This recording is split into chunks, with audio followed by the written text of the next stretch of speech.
And I give you permission. In fact, I charge you. If at a point in time you say, wait, I think he's wavering on what he told us he stood on and stood for, I want you to ask me to pull the brain off my head and go to that section, and we'll read it together and discuss it. But this is what I say. I'm Tim Walberg, and this is where I stand. I stand for our founding principles: belief in God, our Declaration of Independence, Constitution, Bill of Rights. I stand for freedom. Freedom to start a business, to choose your doctor, what you drive, what you eat, to carry a gun, to teach and raise your own children, and to live your own life. Did any of you have any trouble with me saying to carry a gun? One individual at one of the meetings when I read it, he said, Tim, I understand what you're saying, but wouldn't it be better if you said support the Second Amendment? I said, well, I do. I thought that's what I said. He said, well, no, what you said is fine, but it sounds a little bit cowboyish, you know. So I've asked groups of people since then, and any of you having trouble with me just being direct? The Second Amendment says we have the right to keep and bear arms, so I assume that means to carry a gun. Okay, speak now, forever hold your peace. Carry a gun. Teach and raise your own children and to live your own life. Boy, wouldn't that be something? I stand for personal responsibility. Let's encourage common sense, good behavior, and discourage bad behavior. I stand for limited government, limited regulation, limited spending, limited taxing, and limited borrowing. And I stand for life and all the other American traditional values. You see, when it comes right down to it in the course of this election, you'll see that the key difference between Mark Schauer and myself is that while he puts his trust in big government, I put my trust in the American people.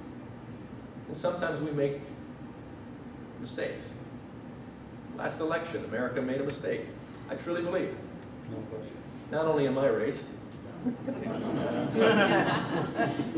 for the presidency too.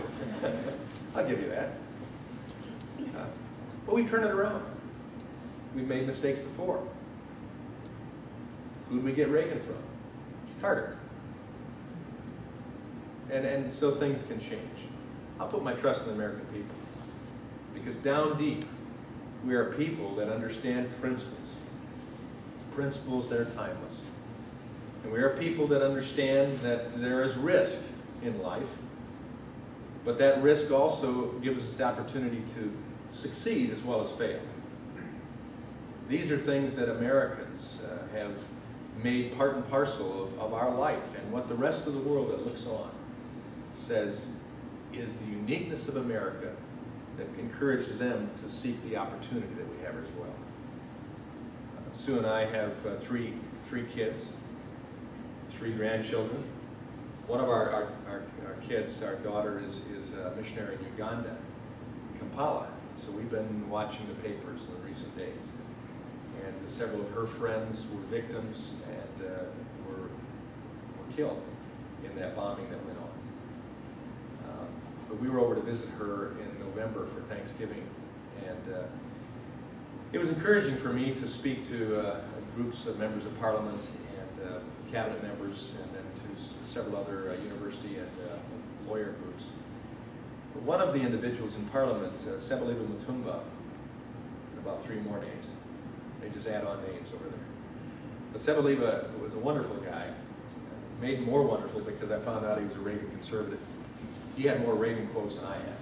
In fact, I've sent him 2 calendars of Reagan quotes since we left there. And a wonderful guy. But he said to me one day, he said, Congressman, I'm really concerned about your country. Hey, welcome. I'm concerned about your country. What's happening there? And I said, Your Honor, what do you mean? And he said, your new president, he just doesn't seem to understand. He doesn't seem to get it. I said, Sebeliba, let me make sure I'm clear. You're African. Our new president is African American.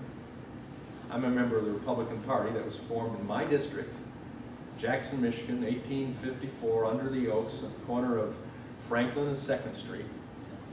We were the party of emancipation. Hillsdale College professors came on up and helped the process. All of that. And I said, for us, it's a great thing to finally cross the color barrier and have a president who's an African American. However, we wish it was Condoleezza Rice or somebody else.